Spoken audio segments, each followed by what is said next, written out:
makapangyarihan sa lahat. Ama, salamat po sa buhay ng bawat isa sa amin na naman na kami na naman ay narito upang kay aming purihin at sambahin ng sama-sama, Ama. Sa mga kantang aming aawitin, naway kami ay iyong ingatan at gabayan at sa mga salita mong aming mapakinggan, Ama, naway pagkaloban mo kami ng karunungan upang maitatak namin ito at maunawaan, Ama. Sa pangalan ni Jesus, Amen. Kantahan tayo, Adi ko na buhay ko nang purihin ka. Buhay ko nang purihin ka, buhay ko na ang sa'yo'y sumamba. Wala nang ibang nanaisin pa, kundi pasalamatan ka. Buhay ko nang purihin ka, buhay ko na ang sa'yo'y sumamba. Wala nang ibang nanaisin pa, kundi pasalamatan ka. Buhay ko na ang purihin ka, buhay ko na ang sa'yo'y sumamba. Wala nang ibang nanaisin pa, kundi pasalamatan ka. Salamat, salamat. Salamat, salamat, O Jesus, sa pag-ibig mo. Walang ibang nagmahal sa akin na katulad mo. Salamat, salamat, O Jesus, sa pag-ibig mo. Ako'y magsasaya sa piling mo. Kung ating pagmasdan ang kalawakan, hindi ko maunawaan anong dahilan kung bakit ako'y pinili mo tinalagaan. Di ko kayang isipin, hindi ko kayang sukatin ang pag-ibig mo, Jesus, na iyong binigay sa akin. Salamat, salamat, O Jesus, sa pag-ibig mo. Walang ibang nagmahal sa akin na katulad mo. Salamat, salamat, O Jesus, sa pag-ibig mo. Ako'y magsasaya sa piling mo. May pagsubok man, may pagsubok man o kagipitan, ako ay may lalapitan. Ikaw, Jesus, ang aking sandigan, hindi mo ko pababayaan. Di ko kayang isipin, hindi ko kayang sukatin ang pag-ibig mo, Jesus, na iyong binigay sa akin. Salamat, salamat.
Kanya.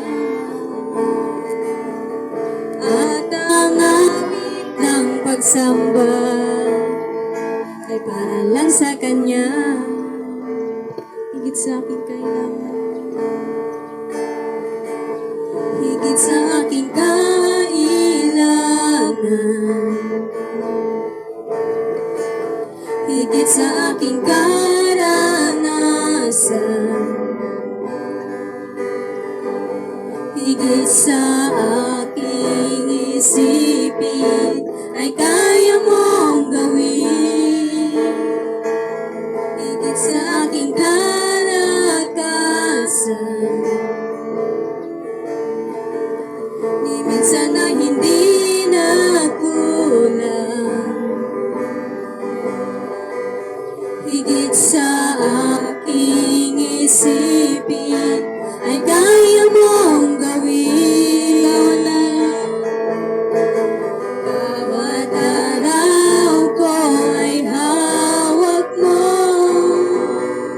di mangangamba sa piling mo. Bawat araw ko ay hawak mo, di mangangamba sa piling mo. Walang mahirap sa'yo, walang mahirap sa'yo. Ikaw ang Panginoon na makapangyarihan. Walang mahirap sa'yo. Higit sa aking kailangan, higit sa aking karanasan, higit sa aking isipin ay kaya mong gawin. Higit sa aking kalakasan, di minsan na hindi nakulang. Higit sa aking isipin ay kaya mong gawin. Bawat araw ko ay hawak mo, di mangangamba sa piling mo. Bawat araw ko ay hawak mo, di mangangamba sa piling mo. Walang mahirap sa'yo, walang mahirap sa'yo, walang mahirap sa'yo. Ikaw ang Panginoon na makapangyarihan. Walang mahirap sa'yo, walang imposible sa'yo, walang imposible sa'yo, walang imposible sa'yo. Ikaw ang Panginoon na makapangyarihan. Walang imposible sa'yo,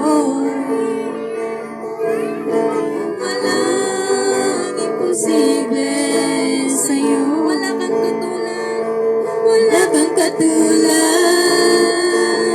wala nang hihigit sa'yo. Wala kang katulad, wala nang papantay sa'yo.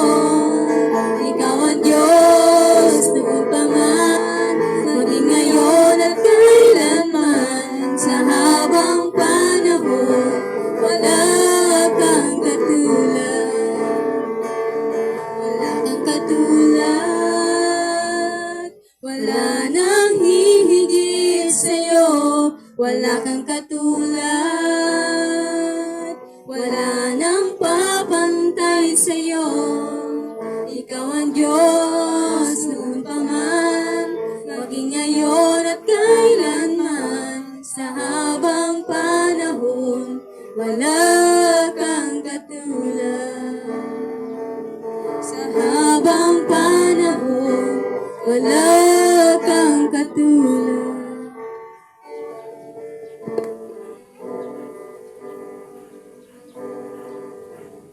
Hallelujah, Jesus. Hallelujah. Okay naman. Papasalamat ko rin sa araw na ito. At Ama, papasalamat din po ako sapagkat ako ay gagamitin mo na naman po sa araw na ito. At ikumpli mo ako sa iyong likuran, Ama, para ikaw ang siyang mapurihan, madakila, malulhati, at mapasalamatan, Ama. Naway ang aming pag-aaralan ngayon ay may sa puso, sa isipan namin may tanim upang sa pamamagitan nito, Ama, magamit namin sa ating pang-araw-araw na buhay. Ito ang aming samot dalangin sa pangalan ni Jesus. Amen.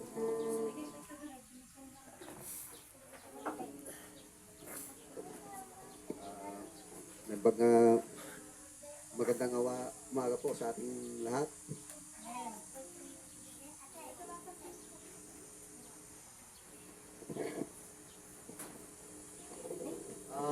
Ang tema ng ating pag-aaralan ngayon ay ang kapangyarihan ng pananampalataya sa gitna ng pagsubok. Amen po ba?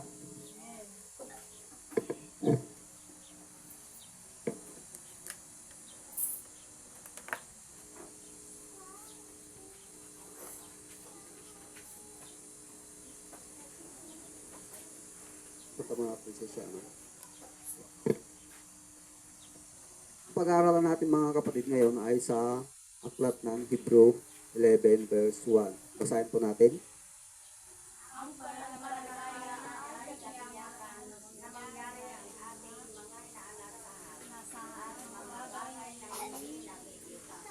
Amen.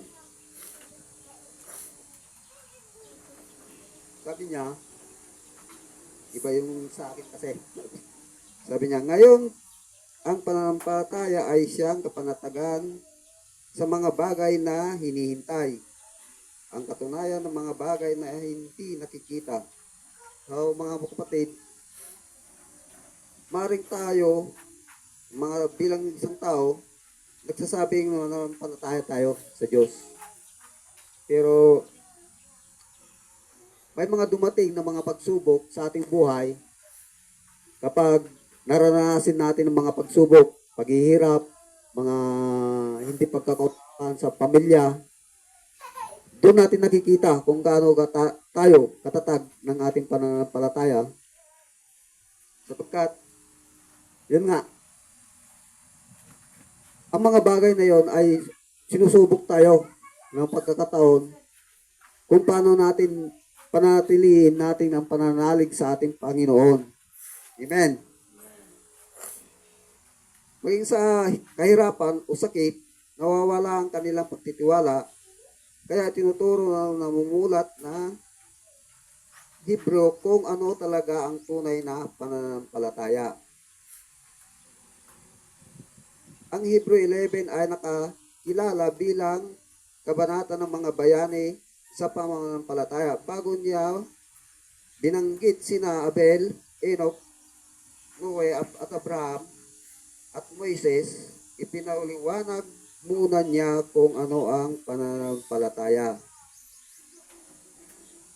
Nung ating si Noah, di ba, nung pumunta dito si Brother Bong, pinangaral din niya kung paano nananampalatayang si Noah na inutosan ng Diyos kung na gumawa ng barko sa gitna ng bundok.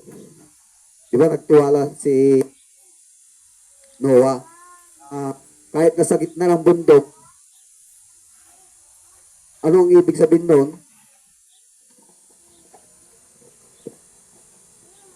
Kung ano ang gamit ng bangka. Di ba, napaka-imposible na gagamitin yung bangka sa tuktok ng bundok. Amen po ba? Doon natin makikita kung paano sumampalataya si Noah. At ganoon din naman, ang ating nunong si Abraham, noong utusan ng ating Panginoong Diyos na humayo, iwanan ang kanyang pinagmulan sa kanyang ama at pumunta sa na pinangako ng Panginoon na siya ay magiging sa punto niya magiging kasindami ng buhangin yung magiging mga anak niya, maangkan niya at magiging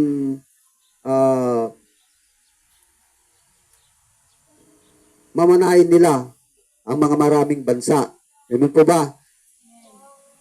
Doon natin makikita kung paano ang pananampalataya ni Abraham na kahit hindi pa malinaw o wala pang katiyakan, nagtiwala sa ating Panginoon na balang araw at talagang may katiyakan na matutupad ang lahat ng mga sinabi ng ating Panginoong Diyos. Doon natin makikita kung paano ang pananampalataya at sa ating kapanahunan din sa aklat na ito sa Hebrew, pinangangaral kung paano ang pananampalataya ginagamit ang mga nauna na nagtiwala sa ating Panginoong Diyos upang tayo din ay magsilbi na isang tunay na mananampalataya na naman ang mga pagsubok na ating mga pagdadaanan, maging huwarang tayo sa ating kapaligiran kung paano tayo nananalig sa ating Panginoon. May dumating man mga pagsubok, mga kahinaan, sakit, pero isipin natin na may Diyos tayo na hindi nakikita. Pero gumagawa siya ng paraan, siya ang gumagawa sa atin sa ating pang-araw-araw na buhay. Basta tayo sa Kanya, hindi niya tayo pababayaan, hindi niya tayo iiwan, manalig lang tayo, manalig. Kailanman, hindi tayo magagapi ng mga pagsubok, kundi bagkus pinagtitibay niya tayo sa mga pagsubok na dumarating sa ating buhay. Amen po ba? Amen. So, maikli man ang mensahe, pero kung isa buhay natin, isa puso, at magtiwala tayo sa Kanya, napakalaking bagay ang talatang ito para sa ating pang-araw-araw na buhay kung paano tayo manalig sa Kanya na andyan ang Panginoon, lalong-lalo na ang ating Panginoong Hesus na sinakripisyo niya ang Kanyang buhay para sa ating ikakabubuti para makamtan natin yung buhay na walang hanggan. Amen po ba? Yun. So, maiksi nga. Sinsya na. So, kayo ko na kay Pastor at alam ko, maiksi man ito. So, marami siyang idulong dito. Amen. Okay, salamat bro. Okay, salamat sa mensahe. Alam niyo yung pananampalataya ay marami kasing ginagawa to. Hello? Kung babalikan kasi natin si Adan, ay si Noah, o si Abraham, kasi lahat yan ay may pananampalataya talaga sa Diyos. Kaya sila sumunod. Si Adan naman kasi, talagang may pananampalataya at hindi lang pananampalataya ang nasa kanya. Talagang yun ang ginawa ng Diyos na nakakamangka. Kaya lang hindi siya sumunod sa bandang huli dahil kay iba. Kaya kung babalikan kasi natin, yung pananampalataya kasi na nakalagay dyan ay maraming ginagawa kung ang tao ay mananampalataya sa Diyos. Una, kasi nung panahon kasi ni Abraham, dahil sa kanyang pananampalataya, ay talagang sinuway niya ang kanyang ama. Diba? Talagang sinuway niya. Talagang iniwan niya ang kanyang ama kasi ang kanyang ama ay hindi sumusunod sa Diyos. Kasi pinagbenta pa nga si Abraham ng mga rebulto. Pero nung nagbibenta siya, sabi niya, paano niya bibili nito? Wala naman siyang hininga, wala naman nagsasalita. Kaya siya mismo na nagbibenta, sinasabi niya sa mga tao na bakit niyo bibili nito? Hindi naman hinihinga ito,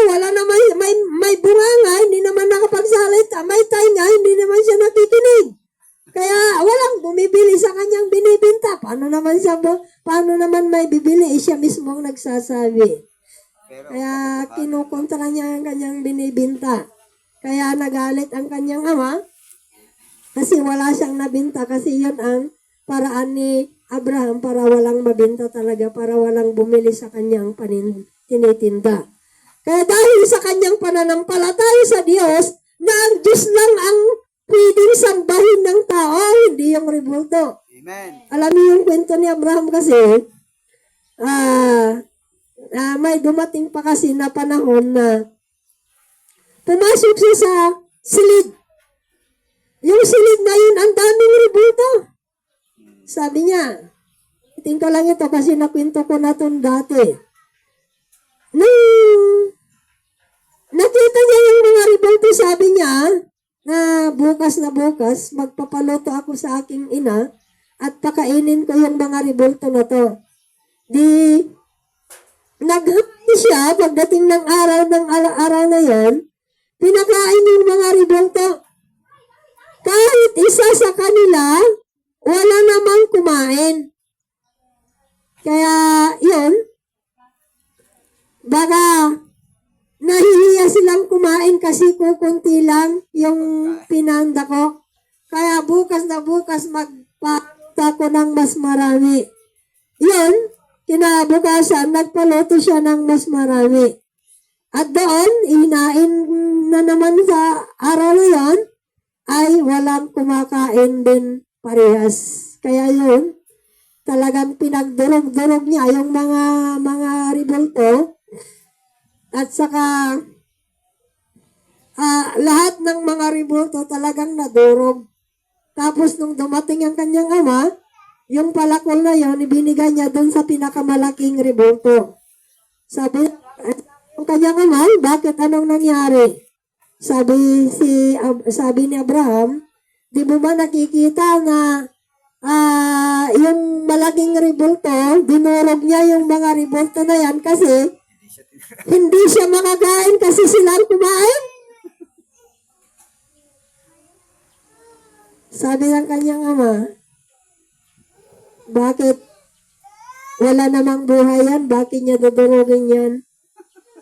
Kaya siya mismo sinabi niya na wala namang buhay yung rebulto. Kaya doon, sabi ni Abraham sa kanya, bakit mo nga sinasamba yung mga yan? Pero dahil sa yan kasi ang hanap buhay sa panahon nila doon sa karian na yon. Kaya yon ang dahilan kung bakit nila hinuli si Abraham at doon inilagay sa pugon. Kaya kikita natin na si Abraham mismo ay nanampalataya sa Diyos, naniwala sa Diyos na kaya niyang iligtas kahit anong mangyari, kaya niyang tulungan kahit anong mangyari, dapat nasa atin rin yun.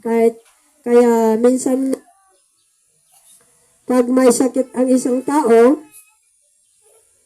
minsan ang hirap manalangin kung may sakit talaga, lalong-lalo na kung makirot yung nararamdaman. Pero ang umiiral doon, manampalataya lang po tayo doon sa utak natin na tutulungan po tayo ng Diyos. At may mangyayari, pero sabi ko na, ang pananampalataya kasi maraming ginagawa. Binibigyan po tayo ng pag-asa yung pananampalataya na pagdating ng araw, mabago na ang buhay ko. Hello? Hindi lang mabago ng kalagayan ng buhay, mabago rin yung buhay natin. Ayong masungit, dapat hindi na nagsusungit. Ganun lang po yun. Yung tamad, hindi na tamad. Kasi ayaw ng Diyos ang tamad. Ang gusto ng Diyos, yung masipag. Sabi ko nga, yung kahit hindi mo inuutosan, ang totoong Kristiyano ay nagtatrabaho yan. Hindi mo na kailangan utusan. Ang totoong Kristiyano, tumutulong yan kahit hindi mo sinasabi. Yun ang totoo. Kaya si Abraham talagang binago ng Diyos dahil niyang pananampalataya. Binago ng Diyos siya, kaya ganun din sana tayo. Marami tayong kainaan. Pero hindi naman tuloy-tuloy na hindi nagbabago ang isang tao. Kaya dapat basahin natin talaga yung salita ng Diyos, pag-aralan natin kung ano ang mensahe niya sa atin. Kasi ang ganito lang ang pagbabasa. Babasahin mo ng salita ng Diyos, hindi para sa iba. Para sa atin yun. Kaya minsan nga, nagsasalita ng Diyos sa atin, sa kanyang salita na binabasa natin, kung ang iniisip natin na nagbabasa para sa akin ito, para sa akin ito, hindi para sa iba.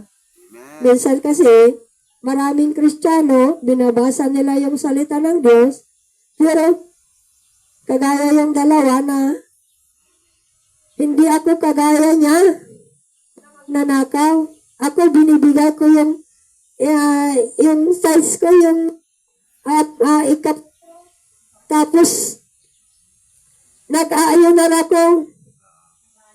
Nag-aayunan. Dapat hindi tayo ganon. Kailangan kung basahin natin yung salita ng Diyos, para sa akin ito, para mabago tayo. Atin i-apply sa iba. Kasi sa akin noon talaga, lahat pinagsasabihan ko ng masama na pati gulak noon kung magkamali. Talagang kagaya yung nakita ko kami lumabas dun sa wall ng Facebook ko, putang ina nyo, sabi niya, puro putang ina sa mural ko. Ang dami kasing sinisingil. Putang ina niya, puro putang ina niya, kaya ginanon ko kaagad kasi puro ganon ang nasa lalabas ng kanyang bunganga. Ako noon ganon din Pati nga araro, kalabaw, nagsasalitaan ng hindi maganda. Pero nung nag-focus ako sa salita ng Diyos, maraming nabago talaga. Kaya, dapat mabago tayo dahil sa ating pananampalataya. Hindi lang sinasabi dapat ina-apply talaga. Hindi lang sinasabi, dapat nakikita. Kaya, minsan nga, kailangan natin talaga yung salita ng Diyos sa ating buhay. Kaya sabi ko nga sa akin ngayon, parang bumabalik yung pakiramdam ko nung nasa panahon ako na kung mayroon kang gustong iluto na ulam, basta kumuha ka na lang. Pagdating ng araw, ay ganun ang mangyari. Kaya dyan sa likod, ay marami ng tanim dyan. Na kung gustong mag-ulam ng ganito na kulay, ay pwede na pagdating ng araw. Kaya ganun, dapat tayong mabago talaga. Baguhin natin ang ating isipan. Minsan, talagang isipin natin. Ang pinakamaganda kasi talaga sa bawat Kristiyano, bawat araw, ano kaya ang magagawa ko? Hindi lang kumakain. Kaya, sabi ko nga pa ang bahay kasi, ito ang totoong training ground. Kasi, kahit anong gagawin natin, ang bahay ay bahay. Diyan ka pa rin Kaya, babalik ka. Kahit masipag ka, kahit magaling ka sa labas, kung sa loob ng bahay ay walang silbi. Dapat bahay ang pinaka-importante kasi kahit pupunta ka sa ibang bansa, babalik ka rin. Kasi kung tamad ka sa bahay, kahit saan ka pumunta, tamad ka pa rin. Kaya sabi ko nga yung kay James Paul noon, nung bata pa siya, alam mo Barak, sabi ko sa kanya, kahit gaano ka kagaling, kasi siyang nanalo doon sa ISBA noon, yung pinakamagaling na mag-drawing, siyang nananalo noon. Kaya sabi ko, kahit magaling ka, kung tamad ka, walang silbi. Kaya nagbago siya, naging matulungin. Kaya yun ang bata talaga na na-train ko na, alam niyo kung pag Saturday, Sa Saturday na lang, kwento lang ako, sandali. Kasi mga estudyante kayo, dapat makinig kayo.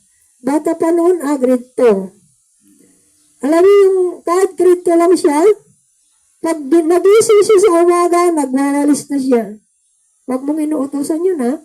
Pag natapos siya na nagwalis, nakaluto na naman ako, kakain kami. Pagkatapos ng kumain, naghugas siya ng mga pinggan. Tapos nag-igib na siya. Pumunta na siya na mag-igib. Walang utosan dun, ha? Walang inuutos dun.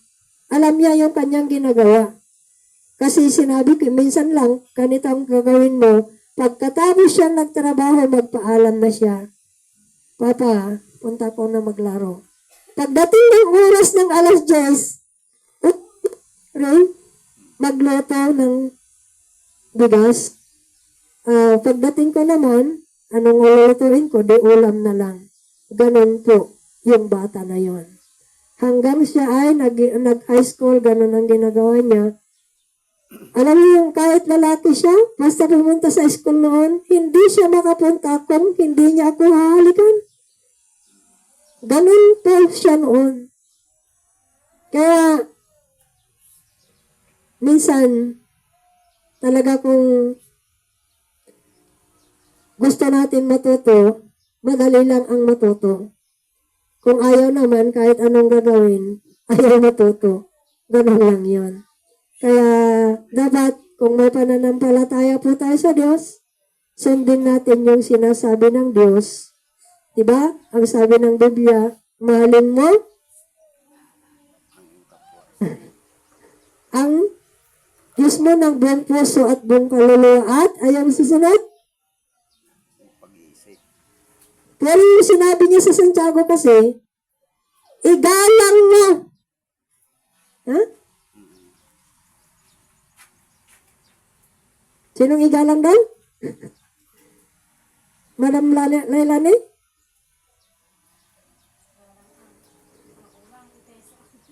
Igalang mo, sundin bang yung mga magulang para humaba ang buhay. Yun lang yun. Kaya, dapat, marami tayong pupuntahan kasi sa pananampalataya kasi maraming saklaw yan. Kaya sana, maintindihan natin kahit kukunti lang po tayo kasi wala naman yung mga iba pati si Ate Lisel wala pa rin. Hindi natin alam kung anong nangyari. Kaya salamat sa mensahe na binigay ni Kuya Ray na kailangan natin talaga na maniwala sa Diyos na yung mangyayari pagdating ng araw. Alam niyo kasi sa akin, sa totoo lang po, yun ang nakatanim sa isip ko talaga na pagdating ng araw, makikita ko na mabago talaga ang bansang Pilipinas, na ang bansang Pilipinas ay darating ang araw na wala nang magnanakaw. Yun ang paniwala ko, darating ang araw na ang bansang Pilipinas wala nang kurap. You know? Naniniwala ko na ang bansang Pilipinas pagdating ng araw ay Pilipinas na pinakamaganda sa buong mundo. Dapat ganun po tayo. Kaya ngayon pa lang dapat tayo ay magbago. Saan ba magsisimulang pagbabago? Dapat Kristiyano talaga. Hindi natin gayain ni Joel. Ngayon, nag-viral na. Nakalagay sobrang ngayon ng Facebook. Nag-viral na talaga si Joel Villanueva na hindi natin alam. Kaya dapat talaga, tayo na anak ng Diyos, maraming man tayong kainaan, pero sa araw-araw na paglilingkod natin sa Diyos, kailangan baguhin natin yung isip natin pagdating ng araw, ganito ako. Kailangan may goal kasi. Kung wala ang goal ng isang tao kasi, ganun dyan, ganyan lang, pari-parehas lang yan, araw-araw lang yan. Hello? Walang pagbabago. Ay, may grupo tayo na pagdating ng araw ay ganito ako, pagdating ng araw, ganito ako, pagdating ng araw, ganito ako. Yan ang dahilan na yung pananampalataya gagawin din ng Diyos.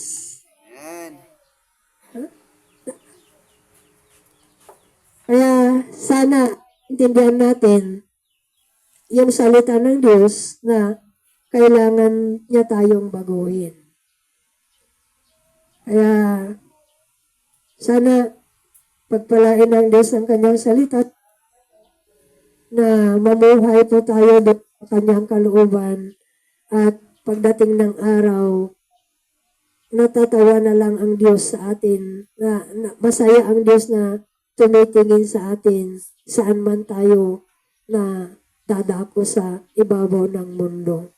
Kaya manalangin po tayo na pagdating ng araw, ganun po tayo lalong-lalo na nung masaturate ang Luzon, Visayas, Mindanao, wala na talaga. Kaya sabi ko nga nung Friday, sa panahon ni Josue, ganun din ang gagawin ng Diyos. Kung paano tinulungan ng Diyos sila Josue noon, nung sakupin nila yung Kanaan, ganun din pagdating ng araw, pagsasakupin na natin ang Luzon, Visayas at Mindanao.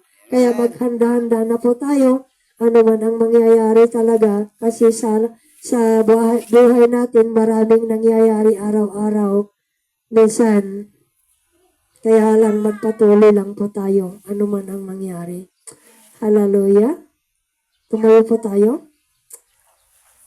Hallelujah, Jesus. Hallelujah. Ama, salamat sa araw na ito. Salamat sa iyong mga salita, Ama. At yung mga salita mo, Ama, ay tanim mo sa aming mga puso, Ama. Yung pananampalataya na dinamit o binigay mo kay Abraham, ay ilagay mo rin sa aming isip at puso, Ama, na ito ang dahilan para magkaroon kami ng tamang direksyon, tamang pamamaraan sa buhay, at ito ang maging batayan po namin o maging tulay na pagdating ng araw ay makamit namin yung pinakamagandang buhay, pinakamasaya, Ama, pagdating ng araw. Kaya pagpalain mo yung salita mo, itanim mo sa aming mga puso na yung pananampalataya na ginamit ni Abraham ay tatanggapin po namin, Ama. Kaya pagpalain mo ang bawat isa sa amin, mula sa pinakamatanda hanggang sa pinakabata, pati ngayong mga wala, Ama, ay pagpalain mo rin sila, makiusap ka sa kanila, itanim mo sa kanila, Ama, na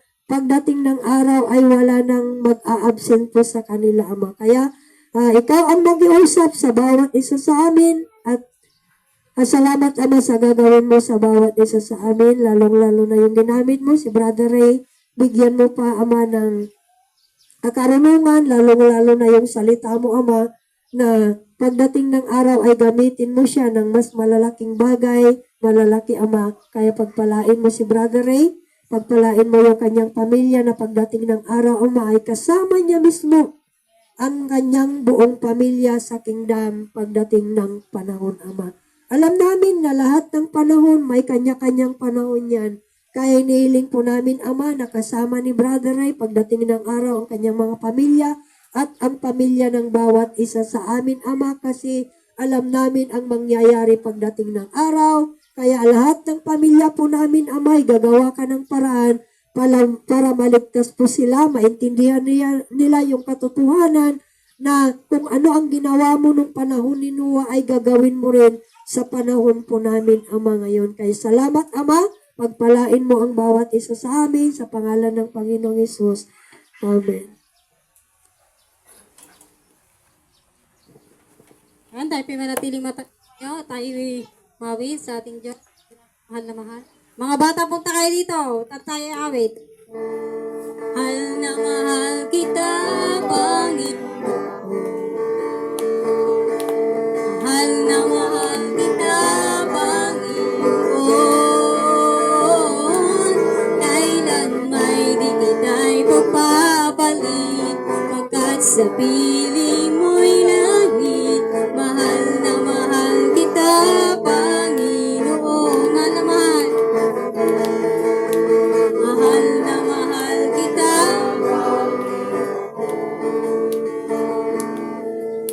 mahal na mahal kita, Panginoon.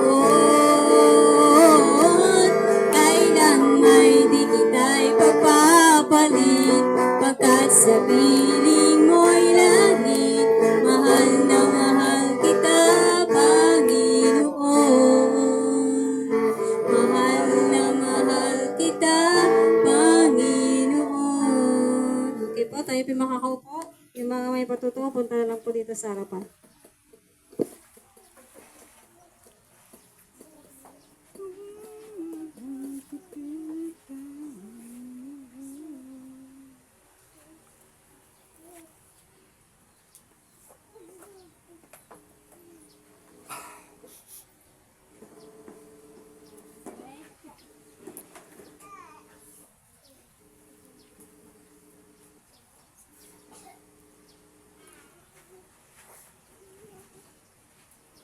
naman, testimony, siya testimony. Ayan, nagpapasalamat kami sa Diyos sa lahat ng kanyang kabutihan, katapatan sa buhay namin. Sa pag-provide niya ng aming pangailangan. May kaibigan akong nagtanong.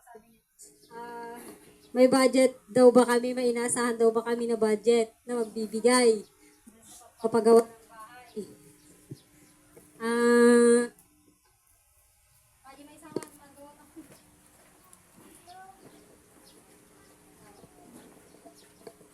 Sabi ko naman ay wala kami ibang inaasahan kundi ang Diyos. Kasi sabi niya kung mayroon kayong inaasahan, sabi ko wala. Nagpipray kami ng Diyos yung magpo-provide ng aming pangailangan. At kagabi may tumawag na may magbibigay na daw na 30 peraso na yero. O, di malaking bagay yun, amen? Pero alam kong marami pang darating. Tapos nung Friday kasi, walang-wala talaga kaming pera. Tapos yung mga bata na kasama namin dito sa bahay, maraming kinikrave na mga pagkain. Di bali, kami ni Pastor, kahit anong ulam namin, okay lang. Pero yung mga bata naghahanap. Mag-pray lang kayo sa amin namin. At anong hapon, hindi ko napansin. Padala pala sa Gcash namin ng 500. Ayun. Tapos meron na naman nagpadala kahapon. Hindi pa namin nakukuha yung kahapon. Ngayon pa lang. Para sa budget. Ayan. So, nagpapasalamat kami yung kaparaanan ng Diyos. May hinihipo talaga siya kahit hindi ka magsabi. Yung sinasabi kanina na panampalataya. Alam ng Diyos yung ating pangailangan. Kaya pag lumapit tayo sa Kanya, hindi niya tayo pagkukulangin. Nandyan yung Kanyang pagkilos. Ayan. Yun lamang po. At salamat sa Diyos. Tayo dadako sa ating pagbibigay. Kung walang magtitestimony, pwede natin magbigay. Bigay tayo sa Panginoon, tayo ay magbigay. Magbigay tayo sa Panginoon, tayo ay magbigay.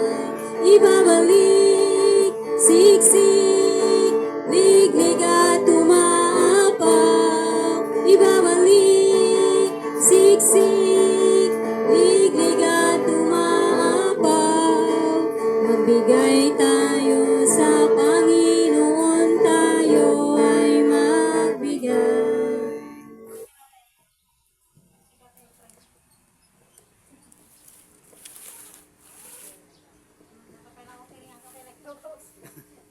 Lord, agyaman kami mananapo Diyos ta. Adopti kami manin apo nga nabalinan na nagtaydayaw ken ka. Katang bigat. Lord, agyaman kay may iti kinaimbag mo. Kasi kami o Diyos, ket inikan na kami mananapo iti barong nga biyag mo. Ken kaslamit o God, nga bendisyon na maapo ti. Naited mi manin nga gatag niya sang kabasit. Ket Lord, iso ko maapo Diyos iti mangpalawa iti dayto nga aging. Manapo, tignan ti pakidawat ko, tinagan ti Ama, Anak, ng Espiritu Santo. Amen.